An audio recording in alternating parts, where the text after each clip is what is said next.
Hoy vamos a hablar de cuando los hijos son los que maltratan a los padres y qué podría suceder para que un hijo maltrate a su padre, a su madre.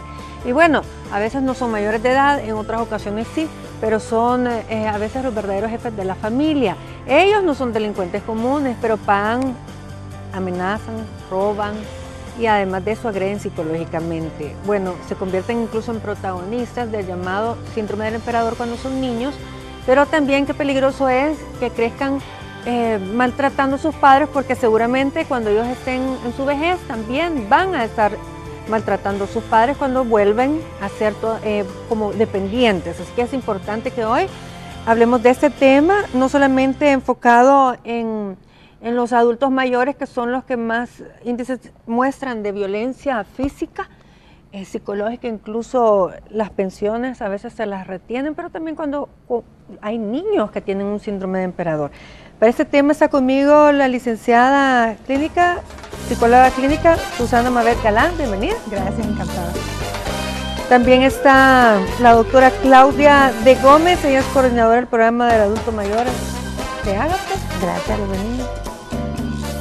Aquí está el doctor Douglas Francisco Vázquez, él es médico general de Hogares Santa Mónica.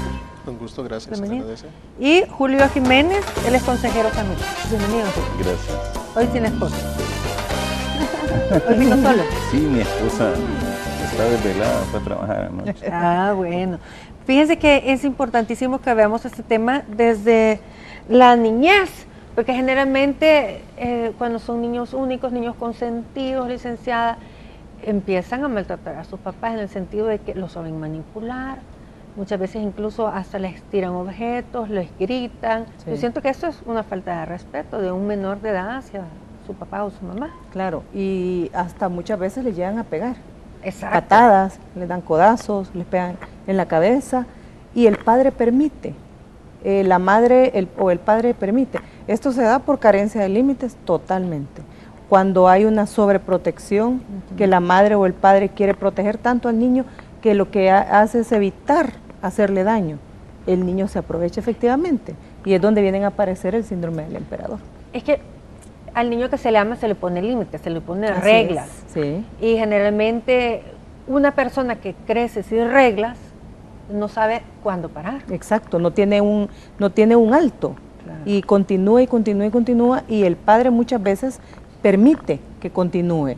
Entonces, cuando ya se les llega a un contexto más fuerte, que ya hay este tipo de agresiones, donde maltratan, les dicen hasta palabras soeces, o les pegan, los atacan físicamente, y cuando ya este niño viene y repite la conducta en el colegio, es cuando el padre se da cuenta de que está pasando un problema. Ahora, estamos viendo algunos casos de adultos mayores que sufren violencia también, y es importante que reconozcamos que cuando una persona adulta llega como a ser muy dependiente también de sus hijos, empieza el maltrato, porque a veces no entienden que su agilidad disminuye, es decir, son mucho más lentos, para todo, ¿verdad? Así no es. son como niños, porque ustedes mismos aquí en los programas me han dicho, no son niños, pero sus habilidades se vuelven más lentas. Más lenta, así es. La mayoría de personas piensan que los adultos mayores se vuelven niños, se vuelven niños. Y no, en realidad no se vuelven niños. Sí tienen sus habilidades más disminuidas y lo que hacen, la necesidad de tener que buscar el apoyo de sus hijos. Y en esta etapa de la vida es donde lastimosamente estos hijos no pues llegan en una etapa a maltratar al adulto mayor. No solo, como decía la licenciada, física, sino también emocionalmente, psicológicamente, económicamente. Llegamos a ver estos maltratos en los adultos mayores, que en realidad vemos que a medida de pequeñitos quizás fueron creciendo sin estos valores. Lastimosamente en esta etapa de adulto mayor, pues vemos las complicaciones en nuestros adultos mayores. Ahora, por acá tenía que hay especialistas que señalan que los aspectos familiares o ambientales no son suficientes para explicar este fenómeno. Y la violencia, dice, necesita alguna causa para aflorar y suele hacerlo, por ejemplo, en la adolescencia como consecuencia de un deterioro personal, de una inmadurez, pero me imagino yo que también de un hijo ya mayor hacia un adulto licenciado, cuando ellos están sufriendo también alguna causa que están un poco como amargados y se desquitan, porque generalmente al recibir violencia, esa violencia se tiene que encauzar hacia otro lado. Exacto. La situación es que todo tiene un componente psicológico, que después puede llevar a un componente más orgánico. Ahora, si ya traemos un problema, como habíamos hablado, desde la niñez y ya la adolescencia, y esto va a seguir en la adultez. Ahora, ¿quién nos va a llevar cuando ya tengamos un adulto mayor? Ahora, esto si ellos, si de por sí en el contexto familiar, vemos que ese tipo de violencia se repite día tras día, vez tras vez, o generación tras generación, no esperemos tener a un adulto mayor con la capacidad de poder ser visto como una persona siempre familiar, o poder inclusive darle un mejor trato de salud o trato físico, si siempre va a tener ese mismo complemento de todo lo que ha venido, el maltrato, va a ser lo mismo, sus nietos van a tener maltrato contra él, sus hijos contra él, o alguien otro familiar. Pero generalmente, por ejemplo, cuando un hijo, bueno, aquí estamos viendo el caso de un adolescente rebelde, se nota quizás por el tipo de color de cabello, etcétera, aunque hoy son de moda, pero se ve gritándole a su autoridad, que es su papá, que es su padre. Sí. Y esto es algo a veces común en esta etapa cuando los hijos quieren rebelarse contra los padres. No sé en su caso si algún hijo suyo se quiso rebelar ante su autoridad. Sí, realmente, no sé, puede ser la naturaleza. Influye mucho cuando están niños, cuando las parejas no se llevan bien también, cuando tal vez una de las dos personas, decimos nosotros, es como más suave, pero porque no le dice nada al niño pequeño para corregirlo, sino que está dejando tal vez a la otra persona que lo corrija. Que lo eduque. Exactamente, entonces cuando no hay una educación de parte de los dos, cuando el hogar es funcional, ¿va? Porque hay hogares disfuncionales, pero es otro tema. Ahorita es cuando una persona no corrige al niño pequeño y va dejando que haga muchas cosas, es lo que influye con lo que la licenciada estaba diciendo, que van creciendo con eso y que van haciendo lo que ellos quieren. Sí. Entonces, en el caso mío, yo tengo 5 hijos.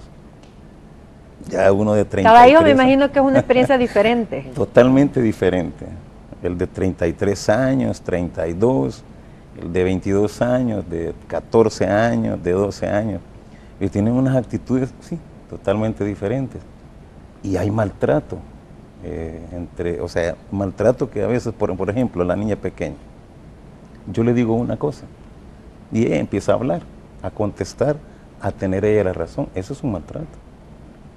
Probablemente yo hice algo incorrecto o lo dije mal, pero la respuesta de ella es un maltrato para uno de mayor.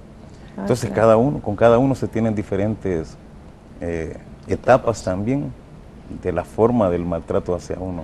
También cuando le llevan la contraria o le dicen algunas palabras que son un poco, no sé, humillantes o despectivas. No le voy a decir quién, pero por ejemplo, fuimos a un lugar y estábamos ahí y estamos bromeando y vino uno de los 5 y dice, no le haga caso, no se ha tomado la pastilla. Es un maltrato. Sí, claro que sí. Es un maltrato. Sí. Entonces, una falta de respeto. Es una falta de respeto. Uno se pone a reír, se enoja en el momentito, pero ya no puede actuar de la misma manera, pero se pone a reír. El otro no, le digo, mira, lleva ese asunto, anda a echarlo al cumbo de la basura. Venite pues, me dice. O sea, como está enojado, ¿va? No se está refiriendo al papel, sino a uno, pues, venite, y lo quieren echar a uno. Entonces es una forma de maltrato también. Entonces, ¿por qué actúan así? Puede ser que nosotros en un momento determinado no hayamos tomado, no lo hayamos educado conforme a la palabra de Dios. O la autoridad necesaria también para poner los límites. Influye. En el caso de nosotros fue mi esposa. Mi esposa es un poco más tranquila, no le gusta decir nada. Cuando se enoja, pero influye en el hogar de que no se pongan de acuerdo. Sí. En la educación. En la educación. Sí, influye mucho.